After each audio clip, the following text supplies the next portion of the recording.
नमस्तेभ्यः। ओम नमः सिद्धेभ्यः। ओम नमः सिद्धेभ्यः। अहिंसा परमो धर्म की। आचार्य गुरुवर श्री कुंड कुंड भगवान की। आचार्य गुरुवर श्री ज्ञान सागर मुनि महाराज की।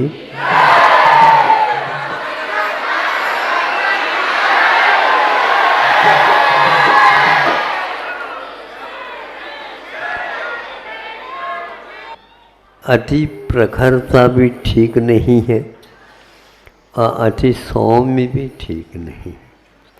जीवन को संतुलित करने के लिए दोनों तरफ देखा जाता है। एक छोटे से उदाहरण के माध्यम से आपको जीवन में एक सीख मिल जाए, यह बात उसके पीछे है। वह यह है, प्रतिदिन विद्यालय से आ जाते बच्चे, एक घर में 3-4 थे बच्चे या 2-3 समझ लो, और आते ही प्रतीक्षा में रत रहती थी माँ, और एक प्रकार से उनको आते ही पहले स्नान आदि सब निवृत्त पहले हो गए थे, हाथ पैर धो लो, आ जाओ, आ जाते बैठ जाते हो और परोसते चले जाते हैं।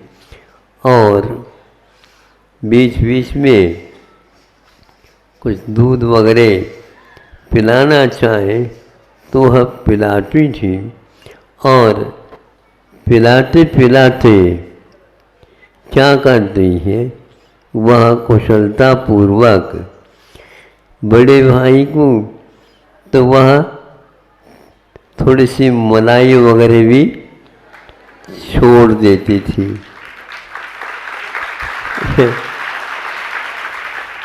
छोटा भाई का नंबर आता तो वो मलाई को पीछे खिसका देते। तो एक दिन सोचा, 2 दिन सोचे, ये प्रतिदिन होता है।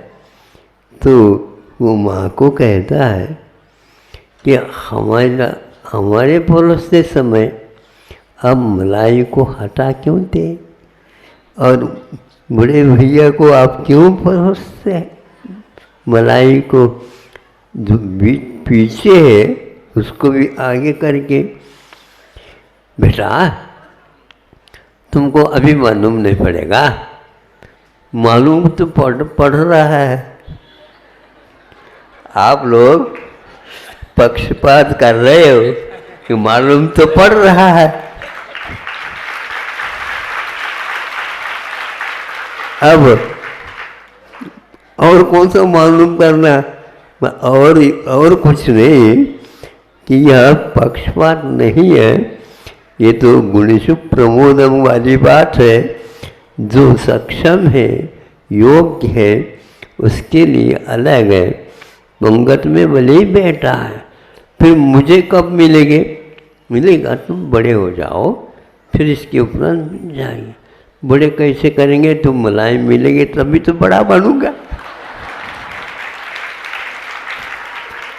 देखो बच्चों के पास प्रतिभा तो रहती है, किंतु उस प्रतिभा का एक प्रकार से सदुपयोग करना आवश्यक होता है। तुम्हें अभी वह बुद्धि नहीं आई है, इसलिए ऐसा करना पड़ता है। जल्दी जल्दी कर दो तो बहुत अच्छा है, जल्दी जल्दी होता नहीं, कुछ समय लेता है। आप समझ रहे हैं कि हम हर बात में जल्दी का अर्थ क्या होता है, पहले अथवा विलंब, या दूसरे और किसी कार्य के लिए वो समय निकालना। आज समय बचाओ कहते हैं, लेकिन किसी को मालूम नहीं कि समय बचाओ क्या होता है। बचाओ तो आपने कर दिया, लेकिन समय को बचाना अपने आप में बहुत महत्वपूर्ण होता है। तुम बड़े हो जाओगे तो क्यों आप बड़े क्यों हो नहीं रहे हम, तो ऐसा है, तुम्हारी थोड़ी सी लीवर ठीक नहीं है, वह कमज़ोर है। और यदि मान लो उसमें घी है, दूध है अथवा मलाई है, देने से वो कमज़ोर हो जाएगा और हो जाएगा, रुग्ण हो जाएगा। इसलिए तुम्हारे लिए थोड़े से ऐसा करते हैं, तो वह ठीक कर देना चाहिए आप लोगों को। हाँ, तो घी खाने से ठीक नहीं होता बेटा, थोड़ी सी मेहनत भी करनी पड़ती है। मेहनत क्या हो, तो हम तो जा कर के विद्यालय जा कर के आते हैं, ये भी इतना ही करते हैं, हम भी यही करते हैं। हाँ, फिर भी तुम्हारे लिए अभी समय की आवश्यकता है। अब देखो, प्रतिभा होते हुए भी समय पर ही यह काम होगा, इसके लिए आपको अवश्य प्रतीक्षा करनी होगी।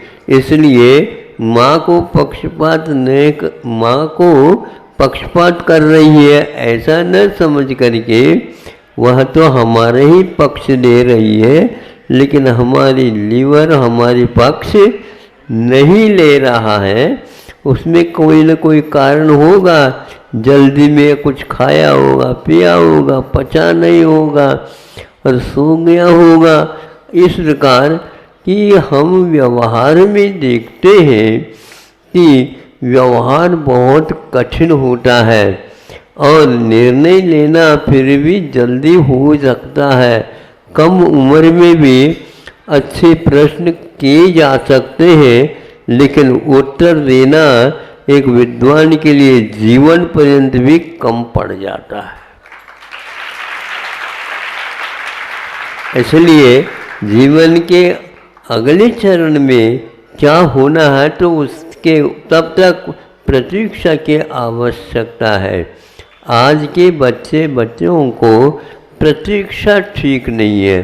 देखो, प्रतीक्षा के बिना आप स्वस्थ नहीं बनोगे, बौद्धिक दृष्टि से और शारीरिक दृष्टि से, सामाजिक दृष्टि से भी किसी भी प्रकार से वह समय की प्रतीक्षा तो आपको करनी होगी। जब समय होता है तब ये काम होता है। दूसरी इसके उपरांत वो माँ ने बताया, तुम्हारे अभी दांत जो है पूरे नहीं आए बेटा, दांत तुम्हारे पूरे नहीं आए।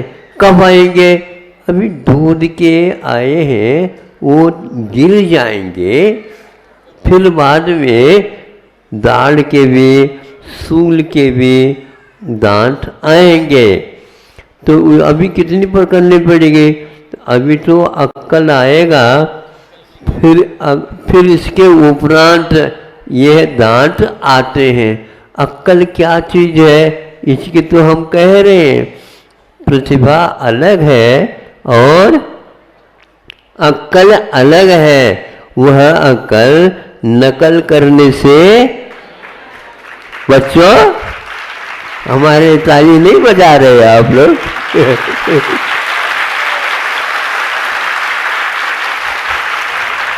सुनो, इसलिए दांत वो खाने के, ये ऊपर सामने दिखाने के ये अलग होते हैं और सूल के जो दांत होते हैं वो त्रिशूल की भांति अलग टाइप के रहते हैं। दांत के जो होते हैं वो भी अलग है। और अक्कल का दांत जो है 30 वर्ष में लगभग वो आया करते हैं। इसलिए ज़्यादा मत पूछा करो, तुम्हें अभी अक्कल नहीं आया। कब आएगा हमें बता देना, बिल्कुल बताने की कोई आवश्यकता नहीं, चाल ढाल में सब कुछ आ जाएगा। इतना ही मैं समझता हूँ। बच्चे आए हैं, उनके अक्ल जल्दी आ जाए ऐसे कभी नहीं करना, वो समय पर ही आएंगे। तब तक जो है माता पिताओं की आज्ञा में और धार्मिक शास्त्र इत्यादि के अनुसार आप लोगों को जीवन बनाना है। अब अक्ल की डांट की अवश्य आप प्रतीक्षा करेंगे। अहिंसा परमो धर्म की ओम नमः सिद्धेभ्यः। अहिंसा परमो धर्म की। आचार्य गुरुवर श्री कुंद कुंद भगवान की। आचार्य गुरुवर श्री ज्ञान सागर मुनि महाराज की।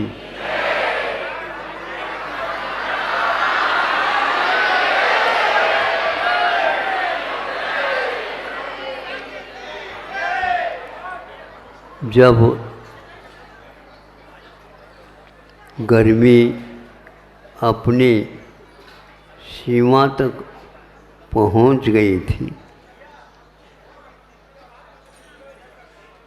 चाहे बाहर जाओ, चाहे भीतर बैठो, चाहे ऊपर जाओ, नीचे जाओ, कहीं भी जाओ, सब लोग ऊपर की ओर देखते बार बार।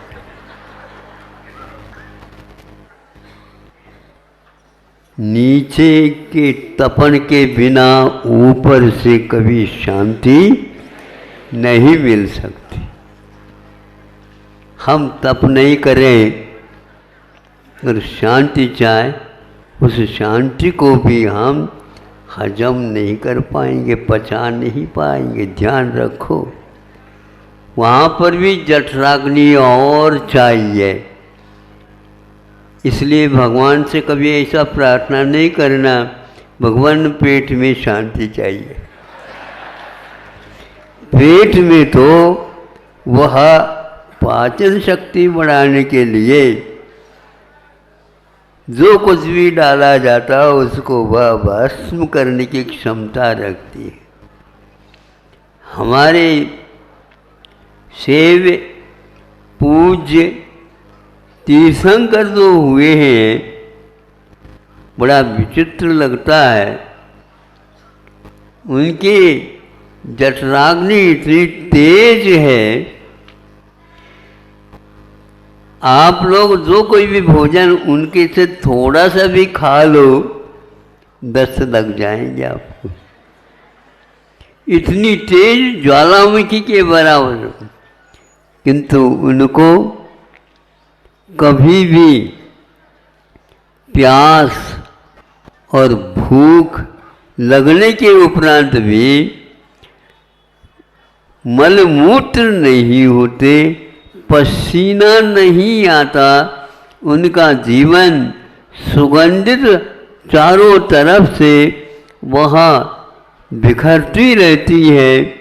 ऐसा वातावरण उनके शरीर के बारे में रहता है और जिस ओर वो देखते हैं, दृष्टिपात करते हैं, सब लोग प्रसन्न हो जाते हैं।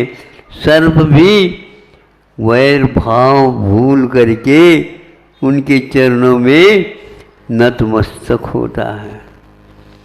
केवल हम अपने स्वरूप को नहीं समझने के कारण ही ऐसा हो रहा है।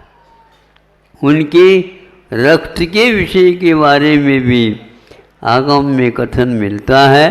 उनका वह रक्त लाल न हो करके सफ़ेद सफ़ेद दूध की भांति वह रक्त रहता है। सर्प काट भी ले तो भी वहाँ पर सर्प के लिए जो कि विष उगलता है, उसके लिए भी ये अमृत का पान करा देते हैं। ऐसे हमारे उपास वीतराग देव हैं और आज आप लोगों ने उनके बारे में क्या सुना। इधर धान का कटोरा ही होता है, अनेक प्रकार के चावल यहाँ पर उत्पन्न होते हैं और भारतवर्ष में यह प्रसिद्ध स्थान है।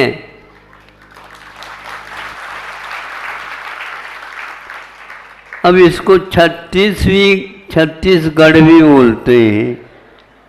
हमारे पास आचार्य परमेष्ठी के पास 36 गुण होते हैं।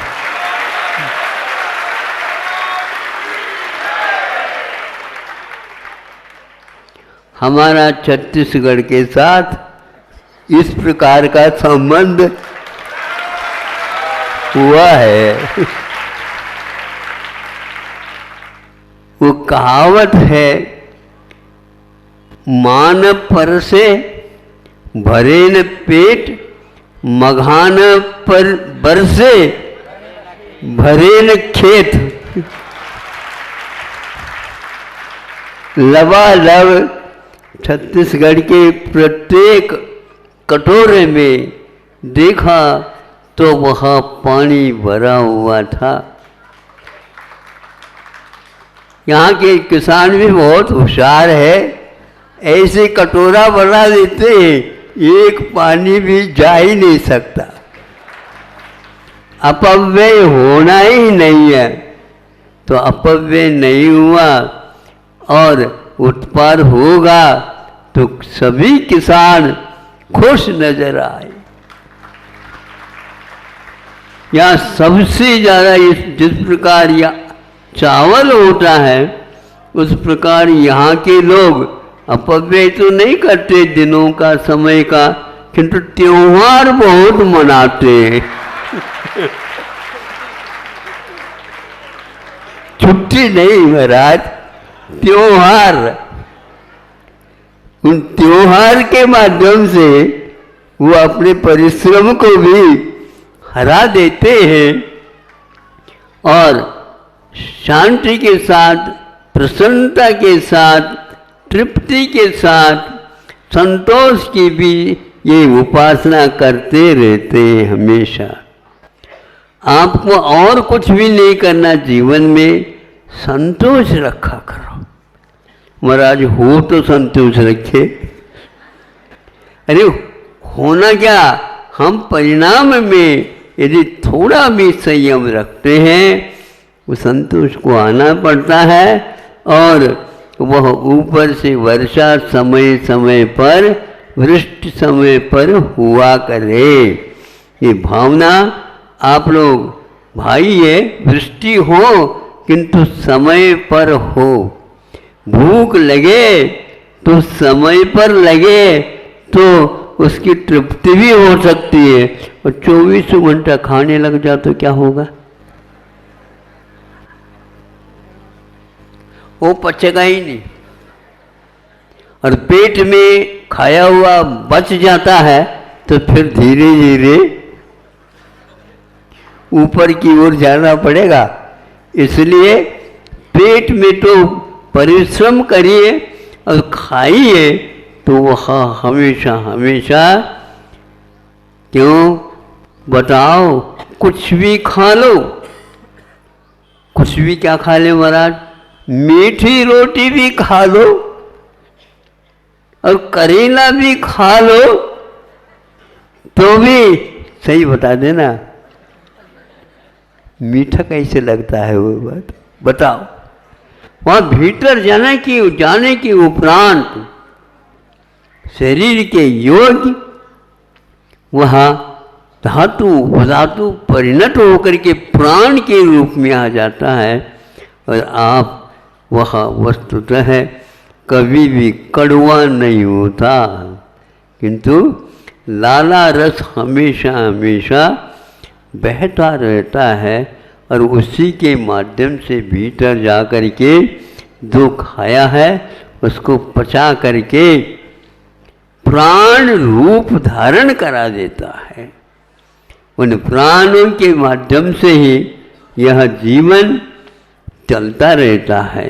इसलिए हमें उन 20 लाख भगवंतों की पूजा अर्चा सेवा चिंतन मनन करना चाहिए, जिनके माध्यम से विश्व में शांति हमेशा बनी रहती है। हम और कुछ नहीं चाहते, भगवान नहीं भी मिलते तो कोई बात नहीं, किंतु भक्ति हमें अवश्य प्राण कंठगत जब तक नहीं हो तब तक उनकी भक्ति मिलती रहे, इससे और कुछ भी वांछा नहीं। क्योंकि भक्त बने हैं, भक्ति करें तो भगवान को तो आना ही पड़ेगा।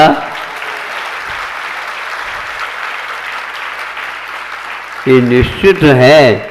हम आंखें बंद भी कर दे तो भी भगवान आंखों के भीतर भी हमें दर्शन अवश्य। आप सही बताओ, जिसका दर्शन करते हैं एक बार थोड़े से बंद कर लो आंखें, दिखता ही नहीं, दिखता ही ना। ऐसा ही आंखों में भरा करो और जब चाहे उस समय खोल करके दर्शन किया करो। आप ज़्यादा मांगते हैं और दर्शन करने के उपरांत देखने का प्रयास नहीं करते हैं। इसलिए हमारे भगवान से यही कहना है, हे भगवान ये तो दर्शन तो करते हैं लेकिन बार बार उस खोल करके देखने का प्रयास नहीं करते हैं। इसलिए जो प्रयास करेगा उसके बार बार नहीं, जल्दी जल्दी, बार बार नहीं तो और छूट जाए, जल्दी जल्दी हमेशा के लिए हमारे दिल में आकर के वे बैठ जाए और कोई वांछा नहीं है। अहिंसा परमो धर्म की। नमस्तेभ्यः। ओम नमस्तेभ्यः। ओम नमस्तेभ्यः। अहिंसा परमो धर्म की। आचार्य गुरुवर श्री कुंद कुंद भगवान की। आचार्य गुरुवर श्री ज्ञान सागर मुनि महाराज की।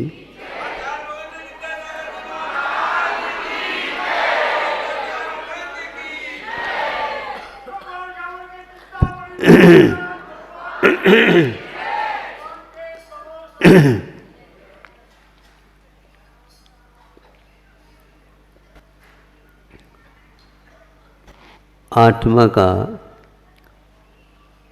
लक्षण उपयोग का।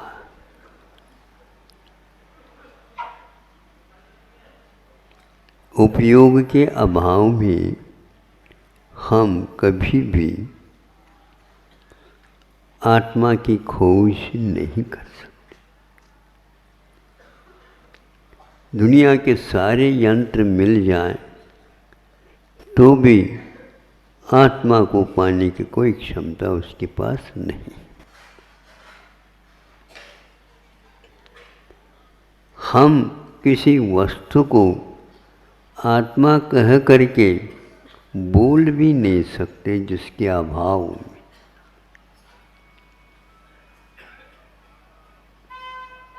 उसको उपयोग कहा है।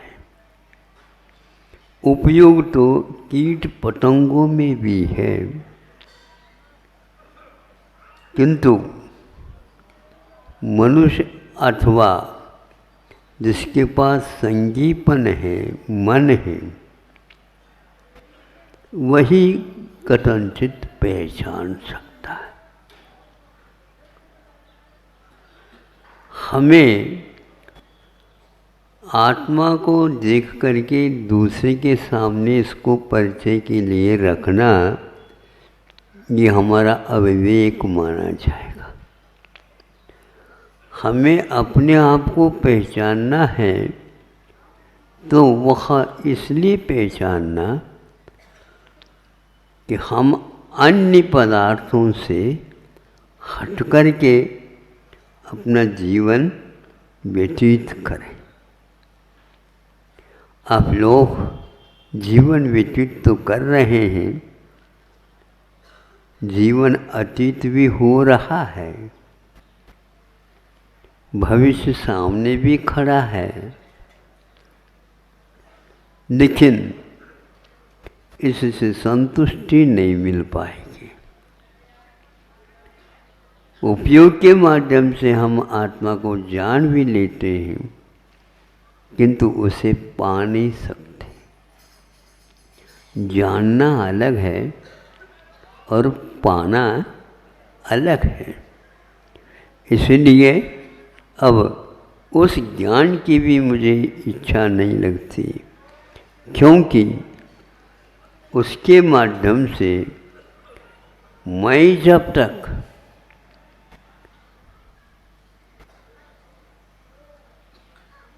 अन्य पदार्थों से अपने आप को अपनी ओर ला सकता हूँ तो मात्र मेरी वह दृढ़ निश्चय ही एकमात्र कारण।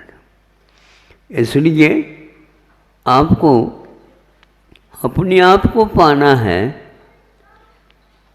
तो दूसरे की चिंता पहले न करिए, क्योंकि आप जैसे अपने आप को भूल करके दूसरे की चिंता कर रहे हैं, सभी दूसरे की ही चिंता में हैं। अपने आप के कारण किसी को चिंता होती नहीं और आँखों में पानी नहीं आता। मैं उस आँखों के पानी को पहचानना चाहता हूँ, वह एक मात्र अपने लिए है। हाँ, दूसरे के दुख को दूर करने के लिए वह बार बार कहता मैं बहुत दुखी हूँ, उसके लिए भी मैं उसके दुख को, उसकी उस वेदना को दूर करने के लिए मैं कहाँ सक्षम हूँ, ऐसा थोड़ा सा भी सोचता हूँ तो उसके दुख में अनुपात में कमी आ जाएगी। यदि आप ये करना चाहते हैं, करते हैं, बहुत बहुत ही बड़ा काम हो गया आपका। हम अपने लिए भी रोवे, अपने आप की उपलब्धि नहीं हो पा रही इसलिए प्रभु के सामने, और मैं दूसरा व्यक्ति जो दुखी है वह चाहता है कि मेरा दुख दूर हो जाए, उसके लिए मैं कुछ भी तो नहीं कर सकता।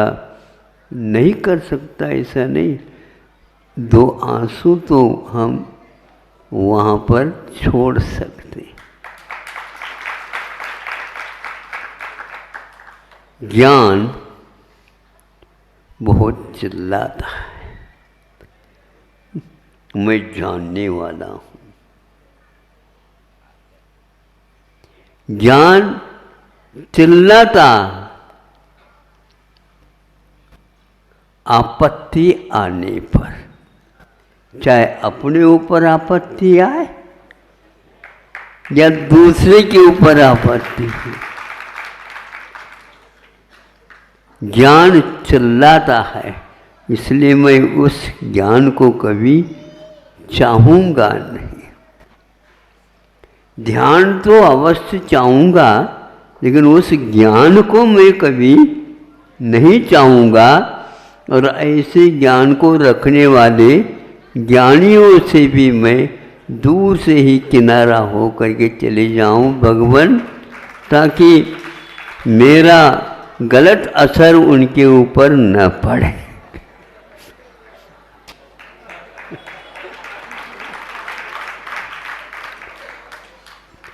असर बहुत जल्दी सर होने के कारण पड़ता है।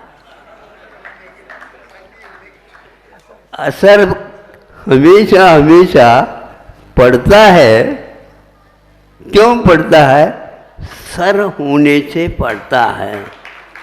मैं प्रभु के चरणों में सर झुकाना चाहता हूँ और उस असर से मैं दूर होना चाहता हूँ। अब आगे ज्ञान जब चिल्लाता है, आपत्ति आने पर, अब आस्था क्या कहती है? आस्था बोलती नहीं है, किंतु आस्था ऐसी गहरा असर कर जाती है, इसको हम पहचान नहीं पाते। हर कार्य को ज्ञान करता है ऐसा कहा जाता है। आत्मा हमेशा नींव में रहती है और ज्ञान शिखर के ऊपर ये जाकर के बैठना चाहता है। वहाँ पर जाकर के वह लुढ़क करके नीचे तो उसको आना ही पड़ेगा, क्योंकि ज्ञान ने आस्था के सामने आज तक सिर नहीं झुकाया है, उसको झुकाना चाहिए। इसलिए आस्था आस्था है। मूक माटी में सुनते हैं, कोई पंक्ति आती है, जहाँ आस्था है वहाँ रास्ता है।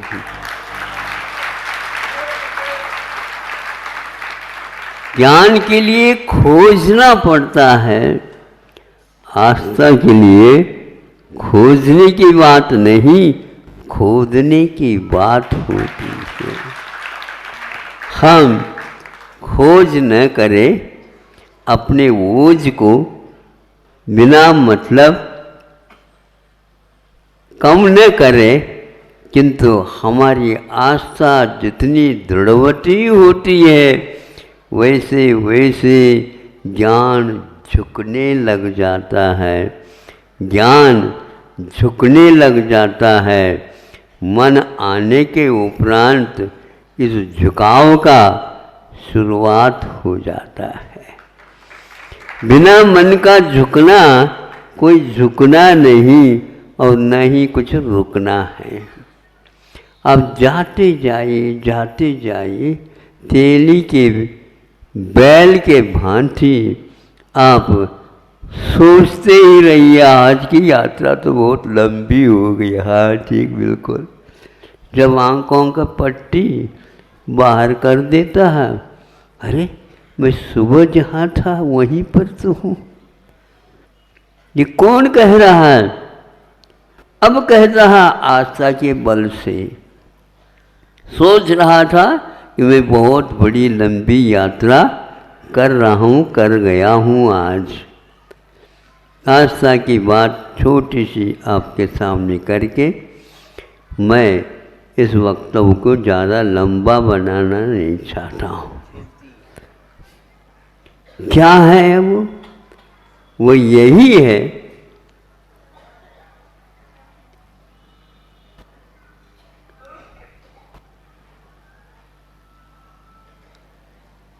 किसी ने कहा तुम आस्था की बात करते हो, विज्ञान की भी बात करो। मैं नहीं करूँगा। हाँ, उसके पीछे वीतराग विशेषण यदि लग जाता है तो उसमें भी आस्था ही पहले नंबर में रखी जाती है। विज्ञान को उसके अभाव में कोई महत्व नहीं देता। आज का युग विज्ञान का युग है, होगा, लेकिन हम अपनी आस्था को दूसरी पार्टी में रखना भी नहीं चाहेंगे जिसके विपरीत ज्ञान को रख रखा है। क्योंकि आस्था धर्म कांटे के रूप में विद्यमान है, वो ऊपर रहती है, पार्टी में नहीं बैठना चाहती। क्योंकि भारी और हल्की ये विशेषण पार्टी की ओर देखने से हो जाती है, और वह आस्था न भारी की ओर चली जाती न ही हल्की की ओर चली जाती, मध्यस्थ हो करके रहती है। धर्म कांटा तो देखो, नीचे क्या देखते हो? नीचे तो वैश्य बैठा है और ऊपर प्रभु बैठे हैं। इसलिए आप आस्था से दुकान चलाइए और ज़्यादा चिल्लाए नहीं, एक भाव रखिए। यह आस्था के माध्यम से आपका रास्ता प्रशस्त हो जाएगा। अब देखो, आस्था की बात बताओ, हमें क्या बताएं? बताओ आप। यदि दोनों पार्टी में बैठना नहीं चाहती आस्था, क्योंकि उसमें समानता विषमता होती रहती है। हवा के झोंके से भी भारी कभी हल्का हो जाता है और हल्का भी और नीचे चला जाता है। हवा का प्रभाव इन दोनों के कारण पड़ जाता है। लेकिन धर्म कांटा इधर का उधर नहीं होता। इन पार्टियों के कारण उसको भी यूं इधर कभी झुकता हुआ और कभी इधर झुकता हुआ देखने में आता। ये है उस दुकानदार की कुशलता है। दोबारा बोलो ये वाक्य थोड़ा सा डंडी मारना उसकी वो कृपा है। तो हाँ, आप पहचान कर लीजिए, कोई बात नहीं। बताओ,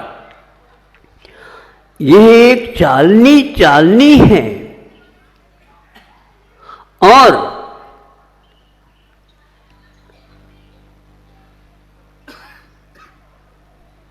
कुएं में उसको छोड़ दिया गया है और डोर रस्सी बंधी है उसमें, जैसे तिपाई जैसी। अब इस चालनी को पानी से भर दो नीचे कुएं में और उसके बाद उसको उस रस्सी से खींचते खींचते ऊपर तक पानी ले आओ और मुझे पिला दो, तो मैं आज तक की हमेशा हमेशा सेवा करूंगा और ज्ञान मेरे पीछे हो जाएगा। ठीक है, जैसी आपकी इच्छा। इच्छा क्या कहते हो, इसमें तो फेल हो जाओगे।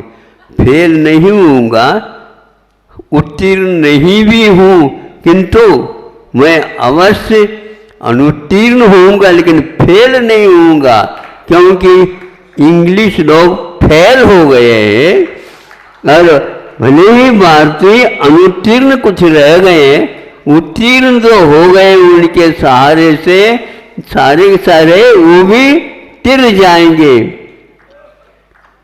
ऐसा ही हुआ। खींचने लगा, वो खींचने लगा तो देखने लगा वो जिसने ये चालनी को भेजी, उसमें से एक बूंद भी नहीं गिर रहा। क्या हो रहा है? ये जादू कर रहा है। विज्ञान के पास जादू आ भी नहीं सकता और धर्म जादू को कभी अपने पास रखता ही नहीं, क्योंकि जादू तो जादू है। जादूगर आता है, वह धरती के ऊपर से मिट्टी लेता है, फूंकता है और कलदार 3-4 बन गिरा देता है रुपया। कोई एक व्यक्ति कहता है, अरे मिट्टी को भी चांदी के सिक्के बना रहे हो आप।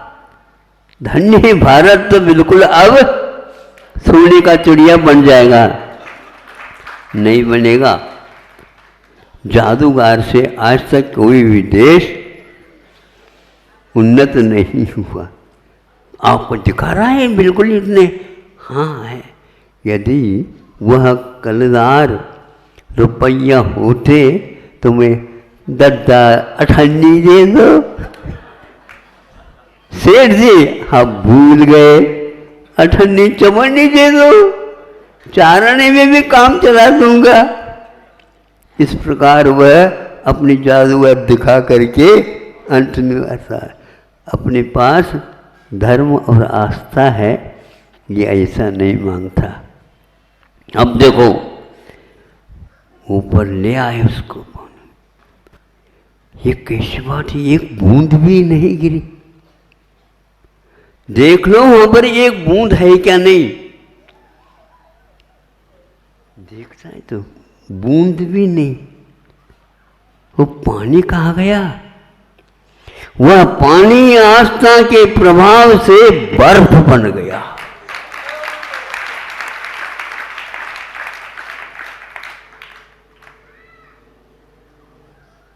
ये आस्था की बात है।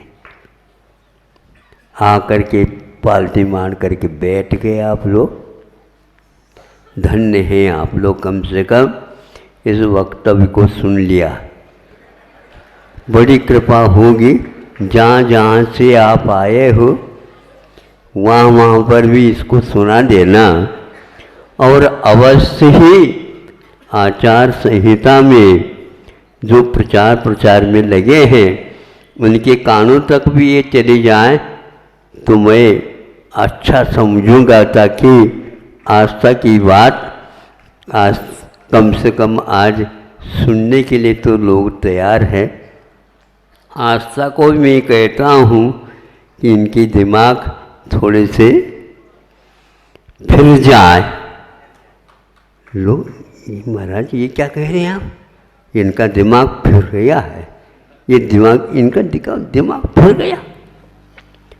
फिरने का अर्थ ये है जिस ओर आपकी दृष्टि है उस दृष्टि से हट कर के ज्ञान के लिए आज विदेश तक पहुंच रहे हैं, अरबों खरबों का खर्च हो रहा है। यदि उसको भारत में जनहित कल्याण में लगा दो तो मैं समझूंगा आपके पास कुछ अंश से आस्था का भी प्रभाव पड़ा है और आप रास्ते पर अवश्य ही आ जाएंगे। आवे इसी भावना के साथ। लेकिन ऐसे ही आप लोगों का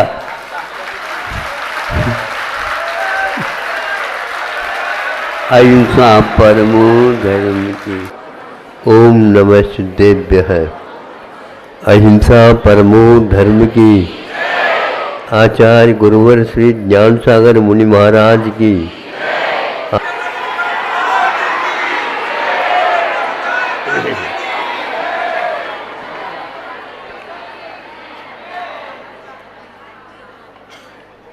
कई लोग हमारे सामने आ जाते हैं, महाराज हमारे लिए एक छोटा सा मंत्र दो ताकि हम उसको साध सकें। अच्छा, ऐसा करो, अपने आप को छोटा मान लो।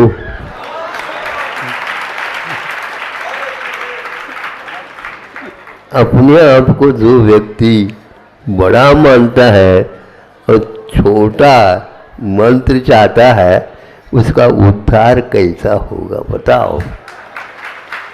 ये जो कृषि परिवर्तन का आज पहले दिवस रखा जाता था उसमें कई प्रकार की समस्याएं आ जाती थी तो आपकी भी समस्या और हमारी भी समस्या, किंतु संघ में ये विशेष नहीं है, 3-4 महाराज हैं तो ये बहुत जल्दी कार्य कम समय में और अच्छा हो जाता है। जब बिना बताए भी आप लोगों को संभव है कि मनोपरि ज्ञान होने वाला है।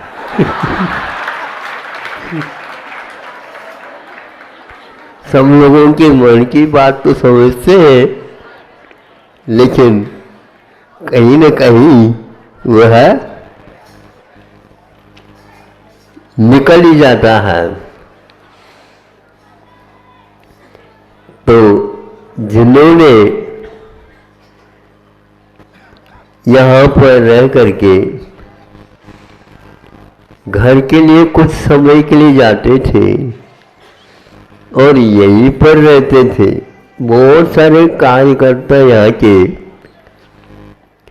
घर बाद में, ये तो देवघर है, इसमें ही हम रह करके अपना काम करेंगे। तो छोटा सा मंत्र करने से हमने कहा कोई बात नहीं, इसमें पंच परमेष्टि निहित है और यह व्यापक भी है। ओकारम बिंदु संयुक्तम नित्यम ध्यायन्ति योगिनः कामदम मोक्षदम चैव ओंकाराय नमो नमः। यह अंतिम चरण में रचनाकार ने पूरे पंच परमेष्ठियों को, ऐसे पंच परमेष्ठी कौन से अक्षर के निमित्त से उनका वह वाचक मंत्र बनता, इसको बहुत कुशलता पूर्वक रखा है। और यहाँ किसी भी मजहब में जाओ, प्रायः करके ओंकार की पूजा अवश्य ही की जाती है। अपने यहाँ भी द्वादशांग वाणी का समावेश ओंकार में किया गया है। यानी ओंकार के माध्यम से हम पूरी जीववाणी का जो ज्ञेय तत्व है, समझने योग्य है, उसको गुरुओं के प्रसाद से अवश्य समझ सकते हैं।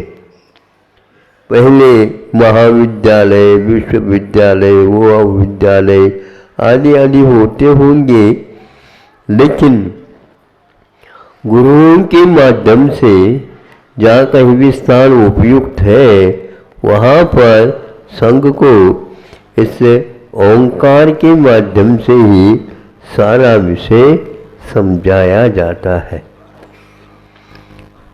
अब जैसे निराकार आकाश है, और इस आकाश को तो हम कथनचित जो आँख वाले हैं वह समझ लेते हैं, किंतु जो आँख वाले नहीं भी है तो भी आसमान के कुछ दिशाओं का बोध उन्हें भी होता है।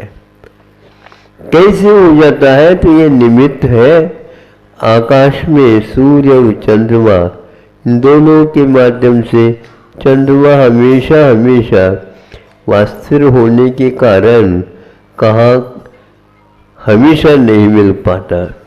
सूर्य तो निश्चित रूप से प्रतिदिन अपना दर्शन देता रहता है। जिसकी आँख नहीं है वह भी व्यक्ति यदि गुरुओं के वचन सुने हो, उसके माध्यम से ये दिशा कौन सी है, ये दिशा कौन सी है, ये दिशा कौन सी है, तो पहले वह कायम कर लेता है यह दिशा कौन सी है, सामने वाली दिशा।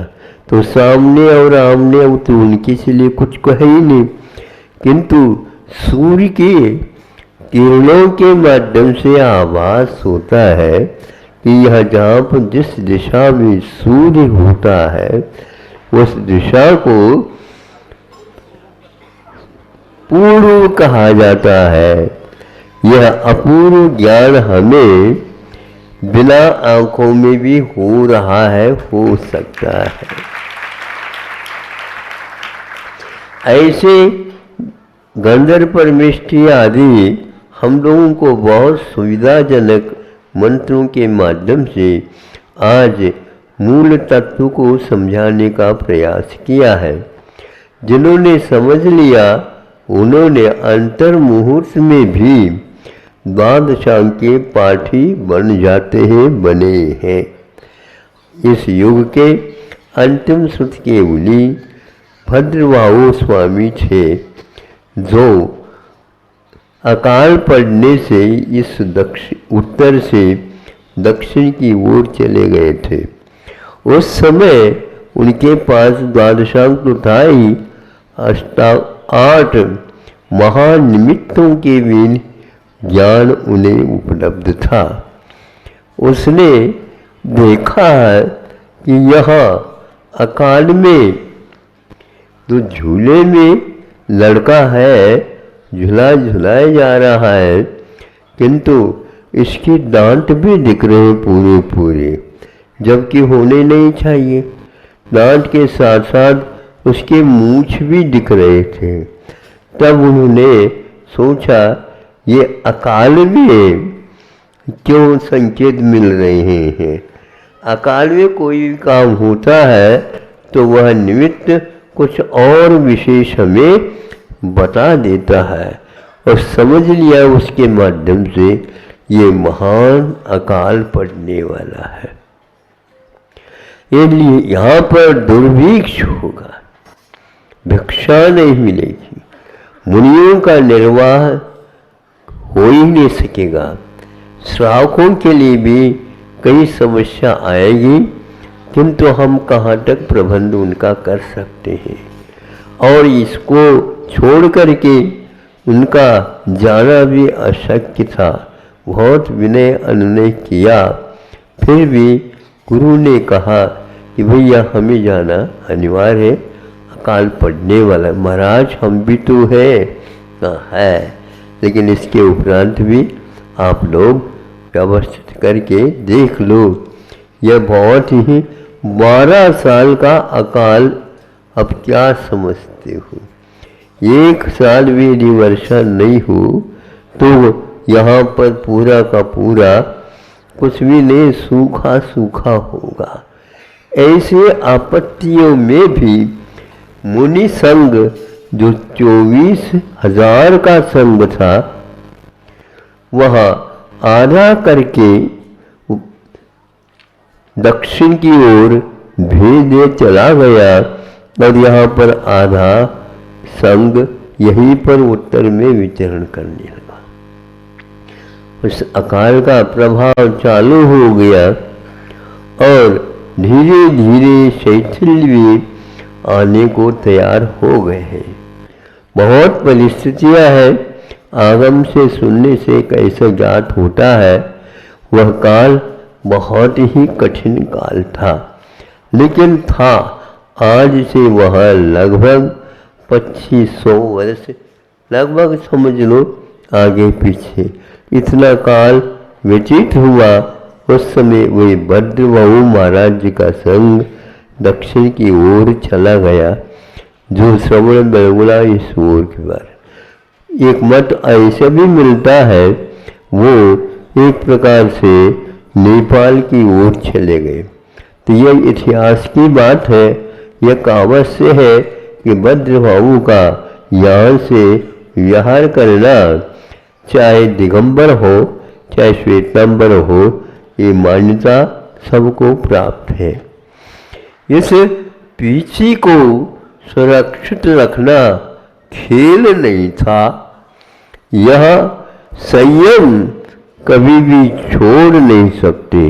धीरे धीरे संयम की कमियां हो गई, और आप देख रहे हैं अनेक मतांतर हो गए हैं, लेकिन फिर भी इस दिगंबरत्व के रक्षा के लिए प्राणी मात्र की रक्षा करना और अपने इंद्रियों को काबू में रखना, ये मुख्य दिगंबर मुनियों का यह व्रत माना जाता है, महाव्रत माना जाता है। उसी के पूरक और भी जो 28 मूल गुणों का समावेश उसमें हो जाता है।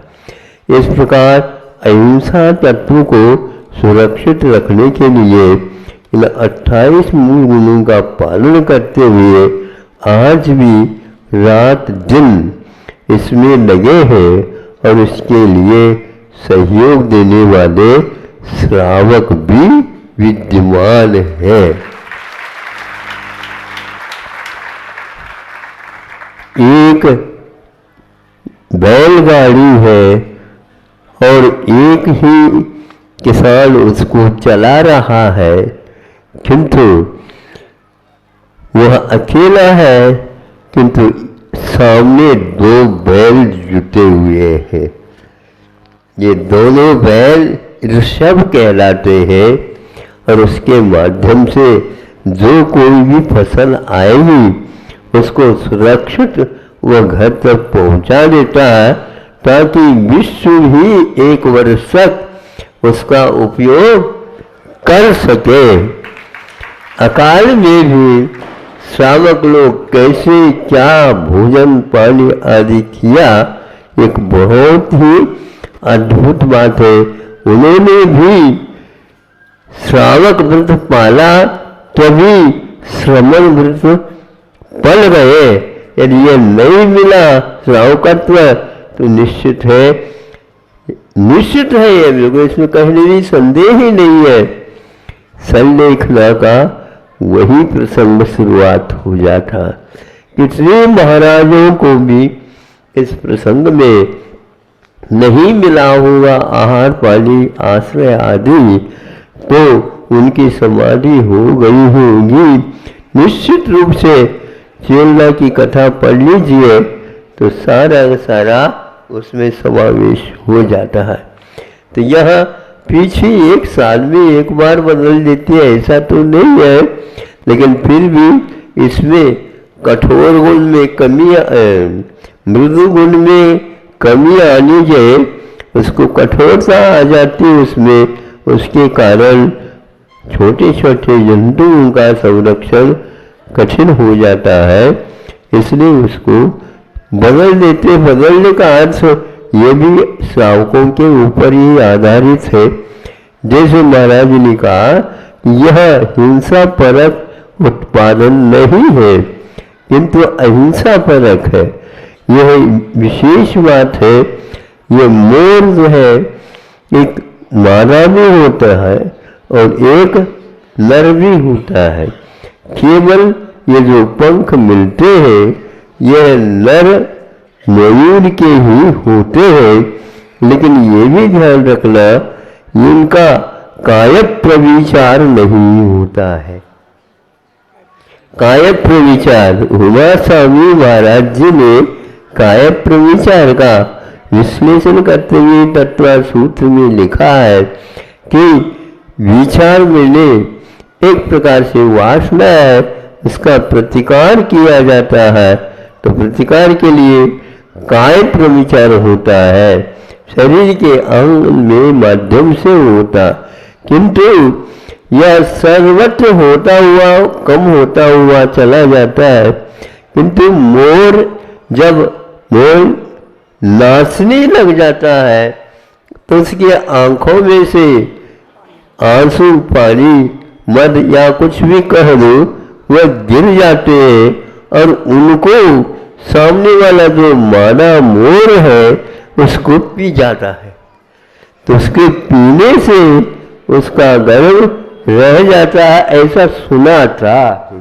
ऐसा परमो धर्म की